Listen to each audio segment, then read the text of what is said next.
Start करते हैं अब वो मैकेनिज्म ऑफ स्पर्मेटोजेनेसिस। स्पर्मेटोजेनेसिस किस तरह परफॉर्म होते हैं।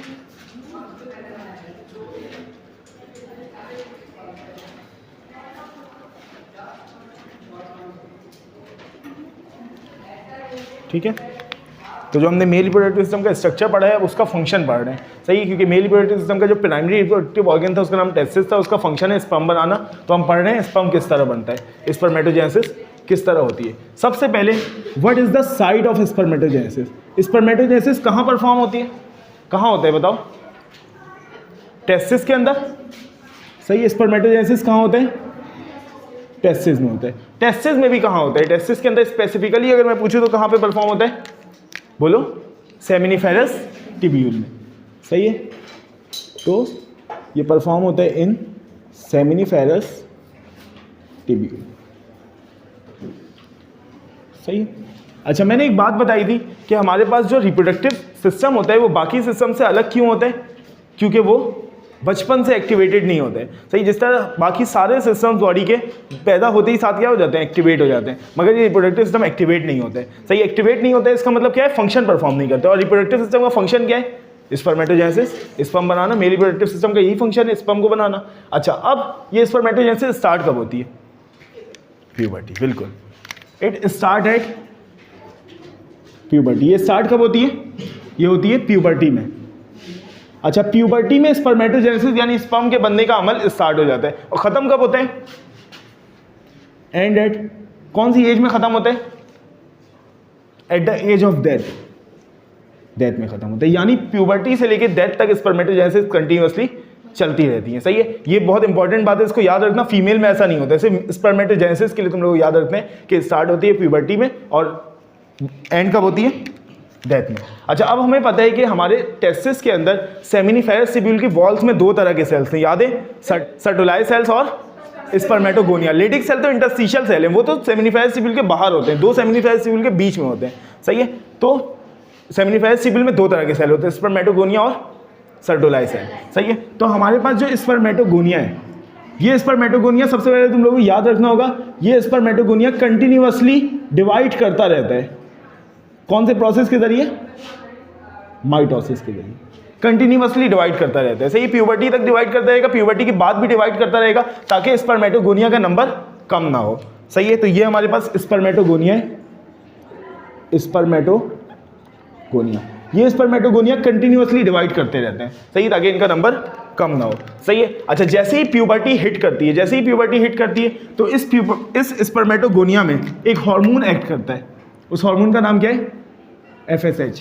केमिकल कोऑर्डिनेशन में पढ़ा था, फॉलिकल स्टिमुलेटिंग हार्मोन। जैसे ही प्यूबर्टी आती है, प्यूबर्टी के साथ ही कौन सा हार्मोन आता है, FSH। और ये FSH इस स्पर्मेटोगोनिया पे क्या करता है, एक्ट करता है। हाँ, तो जैसे ही प्यूबर्टी आएगी FSH एक्ट करेगा किसके ऊपर, स्पर्मेटोगोनिया के ऊपर, और ये स्पर्मेटोगोनिया ट्रांसफॉर्म हो जाएंगे इनटू प्राइमरी स्पर्मेटोसाइट, सही है। और ये देखो, स्पर्मेटोगोनिया के अंदर जो क्रोमोसोम नंबर होगा वो डिप्लॉयड होगा, याद रखना, सही। क्या होगा, डिप्लॉयड, क्योंकि इससे पहले जो डिवीजन परफॉर्म कर रहा था कौन सी डिवीजन थी, माइटोसिस, सही है। और क्योंकि स्पर्मेटोगोनिया ही ट्रांसफॉर्म होकर प्राइमरी स्पर्मेटोसाइट बना है, इसलिए प्राइमरी स्पर्मेटोसाइट में भी क्रोमोसोम नंबर क्या होगा, डिप्लॉयड होगा, सही है। उसके बाद ये प्राइमरी स्पर्मेटोसाइट अंडरगो करेंगे मियोसिस। क्या अंडरगो करेंगे, मियोसिस। अच्छा, मियोसिस क्योंकि तुम लोगों का अलग से चैप्टर नहीं है, सेल साइकिल वो निकल गया सेकेंड ईयर से, तो मियोसिस का एक छोटा सा ओवरव्यू होना चाहिए, सही है। तो एक छोटा सा ओवरव्यू ले लेते हैं मियोसिस का। ये हमने देखा था इनहेरिटेंस में भी, सही है। इसको दोबारा से देख रहे हैं हम। देखो, जो मियोसिस होती है, मियोसिस, इस मियोसिस में एक पेरेंट सेल हमारे पास डिवाइड होके कितने डॉटर सेल बनाता है, 4 डॉटर सेल। अनलाइक माइटोसिस में 2 डॉटर सेल बनते थे, एक पेरेंट सेल डिवाइड होके 4 डॉटर सेल बनाता है। और पेरेंट सेल होता है हमारे पास डिप्लॉइड, जबकि डॉटर सेल कैसे होते हैं, हैप्लॉइड। हैप्लॉइड और डिप्लॉइड का क्या मतलब है, डिप्लॉइड का मतलब है कि पेरेंट सेल के पास 46 क्रोमोसोम्स है, और हैप्लॉइड का मतलब है हाफ हो गए, 23, सही है। तो मियोसिस में क्या होता है, मियोसिस में एक डिप्लॉइड पेरेंट सेल डिवाइड होकर 4 हैप्लॉइड डॉटर सेल्स बना देते हैं, सही है। ये जो मियोसिस होता है ये 2 स्टेप्स में होता है। सबसे पहले हमारे पास होता है मियोसिस 1, जिसको हम फर्स्ट मियोटिक डिवीजन भी कहते हैं, और दूसरा स्टेप हमारे पास होता है मियोसिस 2, जिसको हम सेकेंड मियोटिक डिवीजन भी कहते हैं। सही है। मियोसिस 1 में क्या होता है? मियोसिस 1 में एक डिप्लॉइड पेरेंट सेल डिवाइड होकर 2 हैप्लॉइड डॉटर सेल बनाते हैं। एक पेरेंट सेल डिवाइड होके 2 हैप्लॉइड डॉटर सेल बनाते हैं। और मियोसिस 2 में क्या होता है? मियोसिस 2 में ये हैप्लॉइड डॉटर सेल मजीद 2 और हैप्लॉइड डॉटर सेल में डिवाइड हो जाते हैं। सही है। इस तरह ये मियोसिस 2 स्टेप्स में कंप्लीट होता है। सही है। मियोसिस का ओवरऑल रिजल्ट क्या होता है? एक पेरेंट सेल 4 डॉटर सेल्स में डिवाइड हो जाते हैं। सही है। 2 स्टेप में होते हैं। सबसे पहले एक diploid parent cell 2 haploid daughter cell में डिवाइड होते हैं, फिर हर एक हैप्लॉइड डॉटर सेल मजीद 2 हैप्लॉइड डॉटर सेल में डिवाइड होते हैं। सही है। अच्छा, अब ये जो मियोसिस 1 है इसमें क्रोमोसोम नंबर क्या हो गया? हाफ। इसलिए इस मियोसिस 1 को हम रिडक्शन डिवीजन भी कहते हैं। रिडक्शन डिवीजन क्यों? क्योंकि क्रोमोसोम नंबर क्या हो गया? हाफ हो गया। और इसमें अगर हम देखें तो इसमें अगर 23 क्रोमोसोम है तो डॉटर सेल में भी कितने क्रोमोसोम है? कितने क्रोमोसोम है? 23। तो ये माइटोसिस की तरह नहीं हो गया बिल्कुल। माइटोसिस में भी ऐसे ही होता था, एक पेरेंट सेल 2 डॉटर सेल में डिवाइड होता था और क्रोमोसोम नंबर क्या रहता था? सेम। तो ये जो मियोसिस 2 है it is similar to mitosis, बिल्कुल माइटोसिस की तरह होता है। ठीक है। अच्छा, अब उसी चीज को यहां पे अप्लाई कर देते हैं। प्राइमरी स्पर्मेटोसाइट के लेवल पे क्या होती है? मियोसिस होती है। क्या होती है? मियोसिस। सबसे पहले होगी फर्स्ट मियोटिक डिवीजन जिसको हम कहते हैं मियोसिस 1। मियोसिस 1 के नतीजे प्राइमरी स्पर्मेटोसाइट जो कि डिप्लॉइड था ये डिवाइड हो जाएगा हमारे पास दो हैप्लॉइड सेल्स में। 2 किस में? हैप्लॉइड सेल में। ये डिप्लॉइड था हमारे पास 2 हैप्लॉइड सेल में। इसको हम कहते हैं सेकेंडरी स्पर्मेटोसाइट। क्या कहते हैं? Secondary spermatocyte. सही है, जो कि हैप्लॉइड होता है। सही है। उसके बाद ये जो मियोसिस 1 के बाद सेकेंडरी स्पर्मेटोसाइट बने ये क्या पर अंडरगो करेंगे? मियोसिस 2। सही है। ये अंडरगो करेंगे मियोसिस 2। और मियोसिस 2 अंडरगो करने के बाद ये जो सेकेंडरी स्पर्मेटोसाइट है हर एक सेकेंडरी स्पर्मेटोसाइट मजीद 2 सेल बना लेगा। और ये सारे सेल कैसे होंगे? कैसे होंगे? हैप्लॉइड होंगे। सही है। इन सेल्स को हम कहते हैं स्पर्मेटिड्स। क्या कहते हैं? स्पर्मेटिड्स। सही है। और यहां आके हमारे पास क्या हो गया? स्पर्मेटोजेनेसिस खत्म हो गया। सही है। स्पर्मेटोजेनेसिस में दोबारा से रिपीट करता हूं, ये होता कहां है? टेस्टिस के अंदर। टेस्टिस के अंदर कहां? सेमिनिफेरस टिब्यूल में। सेमिनिफेरस टिब्यूल के अंदर स्पर्मेटोगोनिया होते हैं जो मुसलसल माइटोसिस के जरिए डिवाइड कर रहे होते हैं ताकि इनका नंबर क्या रहे? सेम रहे। सही है। ये बढ़ता रहे इनका नंबर। सही है। अच्छा, जब प्यूबर्टी आती है प्यूबर्टी के साथ ही एक हार्मोन आता है जिसको हम कहते हैं एफएसएच। एफएसएच क्या करता है? स्पर्मेटोगोनिया को स्टिमुलेट करता है और स्पर्मेटोगोनिया ट्रांसफॉर्म हो जाते हैं इनटू प्राइमरी स्पर्मेटोसाइट। क्योंकि स्पर्मेटोगोनिया डिप्लॉइड था तो प्राइमरी स्पर्मेटोसाइट भी क्या होगा? डिप्लॉइड होगा। सही है। उसके बाद प्राइमरी स्पर्मेटोसाइट की लेवल पे फर्स्ट मियोटिक डिवीजन होती है और इसके नतीजे में हमारे पास 2 सेकेंडरी स्पर्मेटोसाइट बन जाते हैं जो कि क्या होते हैं? हैप्लॉइड। फिर हर एक सेकेंडरी स्पर्मेटोसाइट 2 स्पर्मेटिड्स बनाता है जो कि अगेन हैप्लॉइड होते हैं। सही है। इसमें एमसीक्यूज में बहुत सारी चीजें पूछी जाती हैं, जैसे हमारे पास स्पर्मेटिड्स कैसे होते हैं? हैप्लॉइड होते हैं। सेकेंडरी स्पर्मेटोसाइट कैसे होते हैं? हैप्लॉइड होते हैं। Primary spermatocyte diploid. मियोसिस 1 किस लेवल पे होती है? प्राइमरी स्पर्मेटोसाइट के लेवल पे। मियोसिस 2, अच्छा यहां पे होगी मियोसिस 2 जिसको मैंने लिखा नहीं है, ये है सेकेंड मियोटिक डिवीजन। तो मियोसिस 2 किस लेवल पे होगी? Secondary spermatocyte. तो ये सब चीजें एमसीक्यूज में पूछी जाती हैं जिनको तुम लोगों को याद रखना है। अच्छा, अब मुझे बताओ ये क्या स्पर्म की तरह नजर आ रहे हैं? नहीं नजर आ रहे। सही है। यहां पे हमारे पास स्पर्मेटोजेनेसिस खत्म हो गई। This all is spermatogenesis.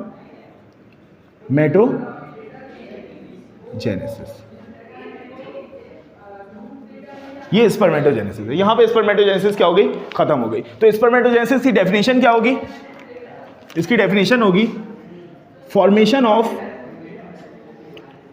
4 haploid spermatids from 1 diploid spermatogonia. ऐसे ही है। एक डिप्लॉइड स्पर्मेटोगोनिया से 4 हैप्लॉइड स्पर्मेटिड्स के बनने का अमल क्या कहलाता है? स्पर्मेटोजेनेसिस। मगर स्पर्मेटोजेनेसिस के बाद भी कोई एक स्पर्मेटिड भी हमें मेच्योर स्पर्म की तरह नजर नहीं आ रहा है। इसका मतलब इन सब की क्या होगी? अभी मेच्योरेशन होगी। क्या होगी? मेच्योरेशन। और मेच्योरेशन के बाद ये स्पर्मेटेड कुछ इस तरह का नजर आएगा।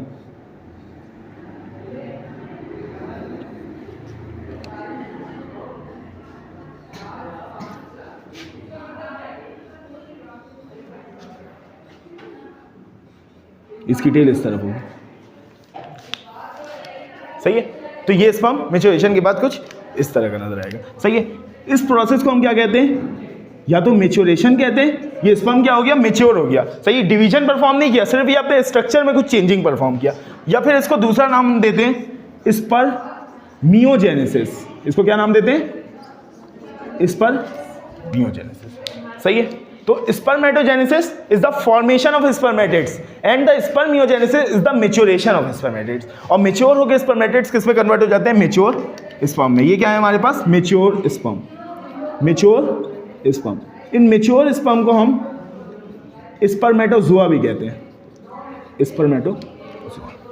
यहां पे हमारे पास मैच्योर स्पर्म बन गया। मैच्योर स्पर्म में क्या क्या चेंजेस आई? लिखो नहीं बेटा, सुन लो पहले। मैच्योर स्पर्म में क्या क्या चेंजेस आई? सबसे पहले तो हमारे पास मैच्योर स्पर्म में एक हेड का रीजन आ गया। क्या आ गया? हेड। और साथ में एक टेल। हेड आ गई और क्या आ गया? टेल। ये टेल जो है किससे बना हुआ है? फ्लैजिला से। किससे बना हुआ है? फ्लैजिला। और इसी तरह ये जो हेड है, हेड का ये जो टर्मिनल पार्ट है, इस टर्मिनल पार्ट को हम कहते हैं एक्रोसोम, सही। तो स्पर्म के हेड का जो टर्मिनल पार्ट होता है इसको हम क्या कहते हैं?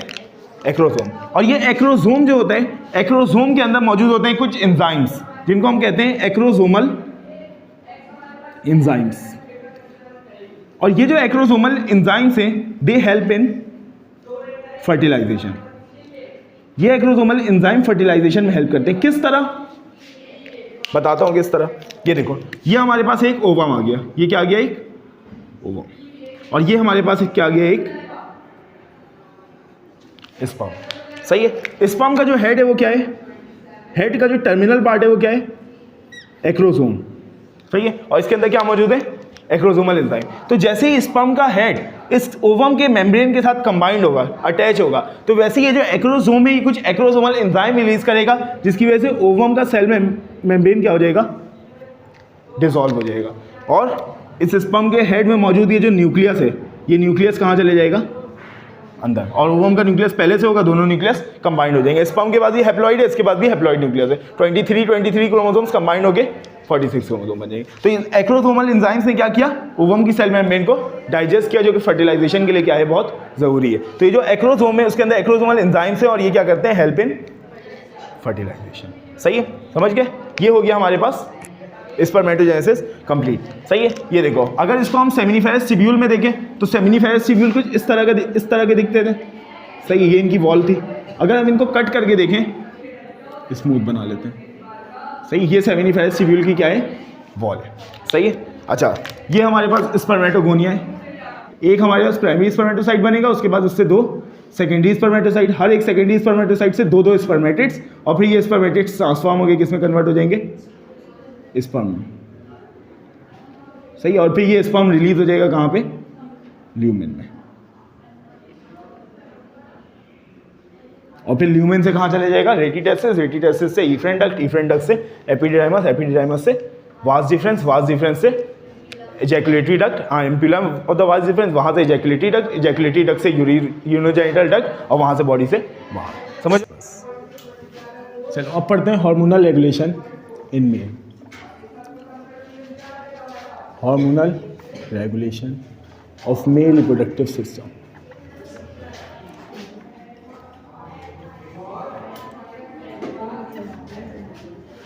मेल रिप्रोडक्टिव सिस्टम की हार्मोनल रेगुलेशन।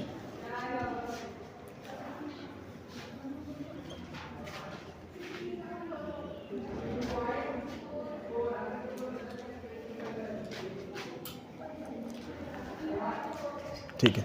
अच्छा, अब एक सवाल पूछता हूँ मैं, ऐसा क्या होता है प्यूबर्टी में जो उससे पहले नहीं होता है, जिसकी वजह से क्या स्पर्मेटोजेनेसिस शुरू हो जाती है और दाढ़ी आना शुरू हो जाती है, मूंछ आना शुरू हो जाती है, आवाज़ भारी होना शुरू हो जाती है, मसल मास बढ़ना शुरू हो जाता है, हीमोग्लोबिन बढ़ना शुरू हो जाता है? ऐसा क्या होता है?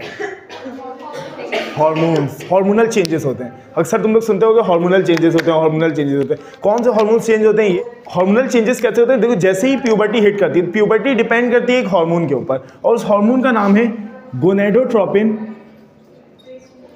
Releasing hormone, gonadotropin releasing hormone, सही है, जिसको हम क्या कह सकते हैं, GnRH कह सकते हैं, GnRH, सही है। तो ये वो हार्मोन है जिसके ऊपर प्यूबर्टी डिपेंड करती है, सही। जब तक ये हार्मोन नहीं आएगा तब तक प्यूबर्टी भी नहीं आएगी, और जैसे ही ये हार्मोन हमारी ब्लड स्ट्रीम में रिलीज हो जाएगा तो प्यूबर्टी क्या हो जाएगी, अचीव हो जाएगी। तो प्यूबर्टी अचीव कब होती है, जब ये हार्मोन ब्लड स्ट्रीम में आ जाता है, सही है। हमें पता है हमारे पास एक ग्लैंड होता है जिसको हम कहते हैं हाइपोथैलेमस, हाइपोथैलेमस। जैसे ही प्यूबर्टी हिट करती है वैसे ही हाइपोथैलेमस क्या करता है, हाइपोथैलेमस एक हार्मोन रिलीज कर देता है जिसका नाम है गोनेडोट्रोपिन रिलीजिंग हार्मोन। और जिसने केमिकल कोऑर्डिनेशन सही से पढ़ा होगा उसको ये बात पता है कि जो गोनेडोट्रोपिन रिलीजिंग हार्मोन है ये एक्ट करता है हमारे पास, ये एक्ट करता है हमारे पास एंटीरियर पिट्यूटरी पे, याद है सबको, एंटीरियर पिट्यूटरी। और एंटीरियर पिट्यूटरी से कौन सा हार्मोन रिलीज करवाता है, एंटीरियर पिट्यूटरी से रिलीज करवाता है बेसिकली दो हार्मोन, FSH और LH, फॉलिकल स्टिमुलेटिंग हार्मोन और ल्यूटिनाइजिंग हार्मोन, सही है। ये FSH एक्ट करता है जाके सेमिनिफेरस टिब्यूल पे, किस पे एक्ट करता है, सेमिनिफेरस टिब्यूल पे, सही है। और स्पेसिफिकली हमने स्पर्मेटोजेनेसिस में अभी अभी देखा है कि सेमिनिफेरस टिब्यूल के अंदर एक सेल होता है इसके ऊपर FSH एक्ट करता है, वो सेल का नाम क्या है, स्पर्मेटोगोनिया। तो ये FSH स्पेसिफिकली किस पे एक्ट करता है, स्पर्मेटोगोनिया। और जैसे ही FSH स्पर्मेटोगोनिया पे एक्ट करता है, स्पर्मेटोगोनिया क्या बनाना शुरू कर देते हैं, स्पर्म बनाना शुरू कर देते हैं। तो FSH स्टिमुलेट करता है सेमिनिफेरस टिब्यूल के अंदर मौजूद स्पर्मेटोगोनिया को टू स्टार्ट स्पर्मेटोजेनेसिस स्टार्ट करते हैं, सही है। अच्छा, अब ये जो जैसे, तो इसका मतलब क्या है, इसका मतलब जैसे ही प्यूबर्टी आएगी GnRH रिलीज होगा, जैसे ही GnRH रिलीज होगा GnRH एक्ट करेगा एंटीरियर पिट्यूटरी पे, और FSH रिलीज होगा, FSH सेमिनिफेरस टिब्यूल में एक्ट करेगा और स्पर्मेटोजेनेसिस शुरू हो जाएगी। इसका मतलब है कि जैसे ही प्यूबर्टी आएगी वैसे ही क्या स्टार्ट हो जाएगा, स्पर्मेटोजेनेसिस, सही है, स्पर्मेटोजेनेसिस। उसके बाद ये जो LH है, LH जाके एक्ट करेगा लेडिक सेल पे, किस पे एक्ट करेगा, लेडिक सेल, जिस लेडिक सेल को हमने दूसरा नाम क्या दिया था, इंटरस्टिशियल सेल्स, इस पे जाके एक्ट करेगा LH, और ये लेडिक सेल क्या बनाना शुरू कर देगा, स्टार्ट प्रोड्यूसिंग टेस्टोस्टेरोन, सही है।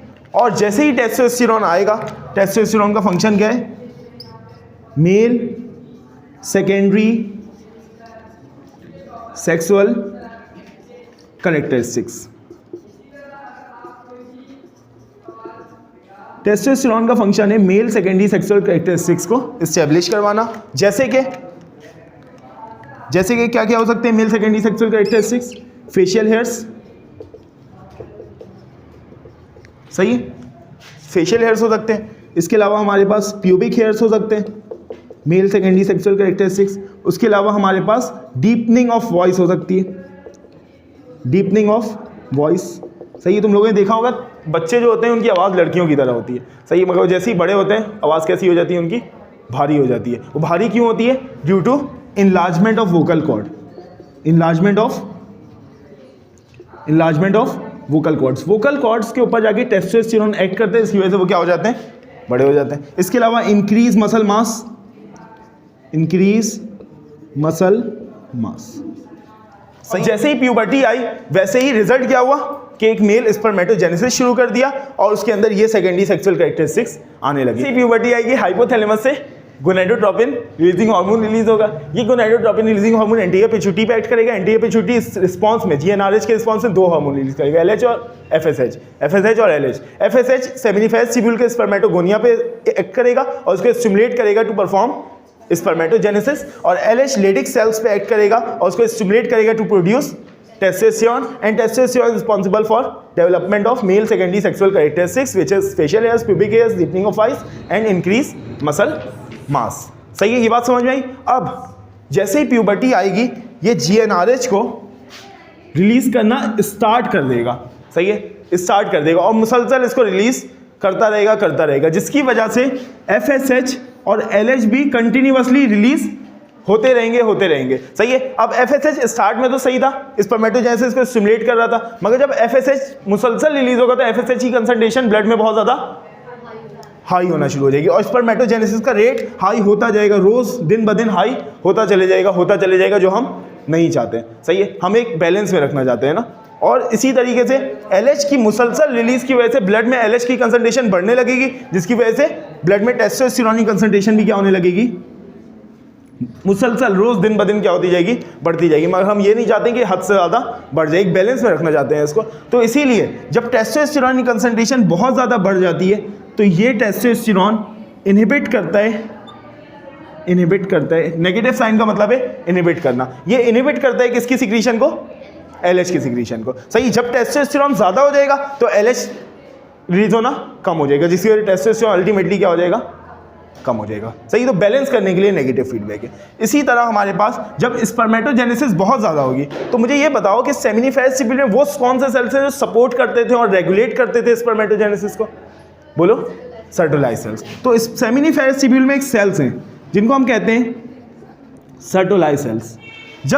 जब हमारे पास स्पर्मेटोजेनेसिस बहुत ज़्यादा इंक्रीज हो जाएगी, इसका रेट बहुत बढ़ जाएगा और स्पर्म बहुत ज़्यादा बनने लगेंगे, तो ये सर्टोलाइज सेल उसको क्या करेंगे, रेगुलेट करेंगे। ये एक हार्मोन रिलीज करेंगे सर्टोलाइज सेल जिसका नाम है इनहिबिन। क्या नाम है, इनहिबिन। और ये इनहिबिन हमारे पास इनहिबिट करेगा किसको, FSH को। इस तरह FSH की कंसंट्रेशन क्या होने लगेगी, कम होने लगी। इस तरह ये इनहिबिन और ये टेस्टोस्टेरोन दोनों के दोनों GnRH को भी इनहिबिट करेंगे। सही। कि असल फसाद की जड़ कौन है, GnRH। ये FSH और LH कहाँ से आ रहे हैं, GnRH से आ रहे हैं। सही है। तो इसीलिए ये इसके FSH के साथ GnRH को भी इनहिबिट करेगा, सीधा टेस्टोस्टेरोन LH के साथ साथ GnRH को भी इनहिबिट करेगा। तो ये है hormonal regulation of male reproductive cycle.